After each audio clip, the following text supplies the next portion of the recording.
based on a painting of Bill Jensen's called The 5 to 7 Carnival, 2006 to 8. It was published in my collection, Near Miss. And you've got Bill's paintings all around you. It's not the one that I wrote about, but hopefully you'll see the connection, which is a close reading of that painting. The name of the poem is called All Poetry is Loco. Cosmos is the figure of a dream, turned sour with bitters, egg white, and cream, turned sober, turned milky, turned tumescent, turned inextricable, turned sudden and recalcitrant, like molasses on a wind farm, or a Molotov cocktail in slow motion.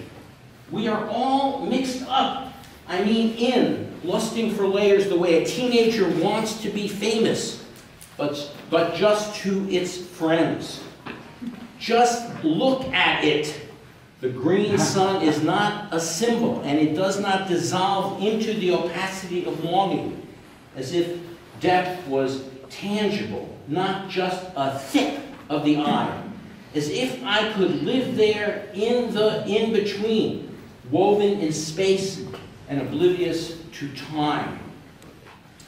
That's not sky, it's just brushed strokes on the ether, and if the white is not on top, it sure looks like it.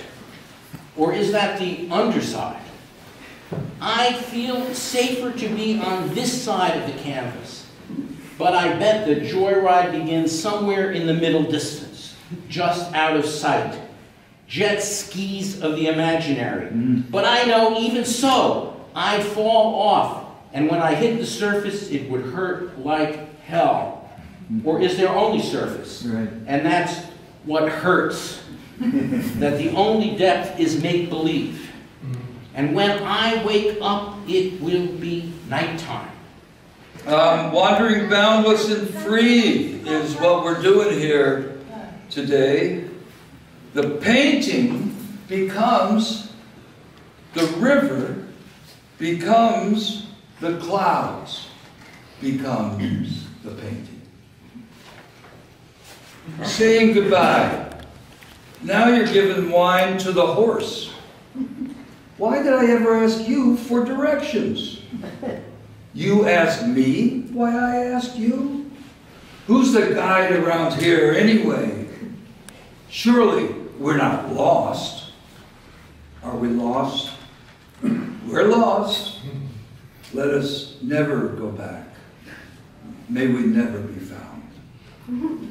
Ancestors, step forward with your activist substance, spirit, and shade.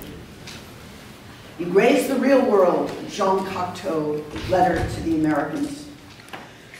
I remember my troubadour mates and I went to the Albigensian land to see who was better warrior, a better alien, a patriarchal time, a better artist, slipping through cracks, not barbarian, but with a strong pulse and could move inside all the fabrics with ease, nettle, armor, skin, paint, encrusted memory. Slender body moved quickly. He was inside the cave, made the work vibrate, depicting of lore and animalia, syncretic poetry. He was all about our world. We must invent it and save it daily, not dally with ghost enemy, watching the ghost of a new time with humor, but form was always emptiness, and I wanted to meet all the demons, all the generation imploding in my head and wooing our Europa. What were we and where, and wooing our Asia, our Africa, our utopia of land and blood. Language poetry, there's slam poetry, there's poetry of poetry. And growing up Vietnam, poetry was the most important thing, most subversive thing that you can carry with you. When books get burned, culture get destroyed. Where the poem belongs is in the warmth of the chest. Out the cold dies. So even when you eat my poems, when it's fresh, you still have to come forth many images yourself. What you eat it is your own imagination. That's, I think, Rumi. It's called My Divided House. I remember growing up in a divided house, a discontented citizen, confused, self-serving member of an old family grown new. You and I, separated by an invisible wall of unbroken ideology that existed long before the mind learned how to dictate the body. I remember growing up in a divided house. My grandfather was a resolute communist. My grandmother was indifferent to the People's National Liberation Front.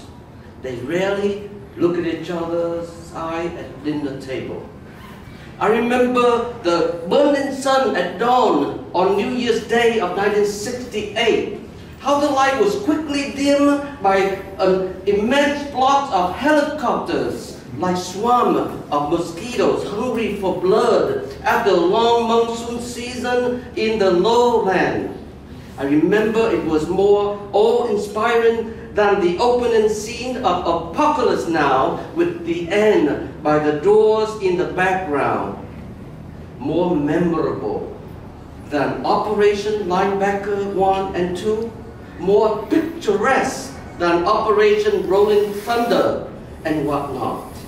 I remember it was even more exhausted than Operation Chopper before I was born. They were indeed the mothers of Operation Desert Storm and the bombing of Iraq in 1991. Whatever operation that keeps me here and you there, Vietnamization is just a catchy phrase, while Tricky Dick is relishing his Chateau Lafitte Rocher one afternoon.